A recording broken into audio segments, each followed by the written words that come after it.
ce projet se passe dans le cadre de la filiale jeux vidéo en game design à Brassard Toulouse. C'est notre projet de fin d'études. Le nom de notre jeu c'est Evoluape et le principe c'est que vous jouez un singe mutant qui récolte un maximum de bananes pour évoluer. Le niveau de production des étudiants, je suis régulièrement surpris. On leur inculque pas mal de choses, beaucoup de choses. On se dit que ça fait beaucoup en si peu de temps et malgré tout ils arrivent à ingurgiter tout ça et à nous surprendre en nous proposant des gameplays ou des histoires ou des jeux tout simplement qui assez souvent dépassent ce qu'on aurait pu attendre. Pour moi le plus grand défi ça a été la polyvalence parce que je devais porter plusieurs casquettes sur le projet. J'étais à la fois game designer et gameplay programmeur, donc ça veut dire que je devais alterner entre les deux rôles de manière efficace pour le bien du projet. On a eu plus de cours sur la première et la seconde année qui nous ont servi à consolider certaines bases, surtout dans le game design.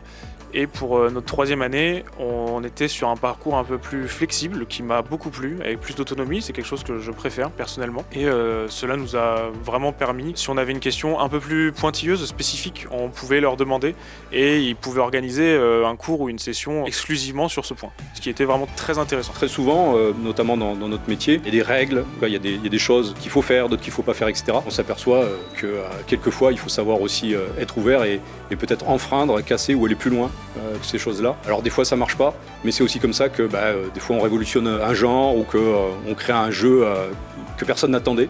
Donc voilà, je pense que c'est le conseil que je leur donnerais.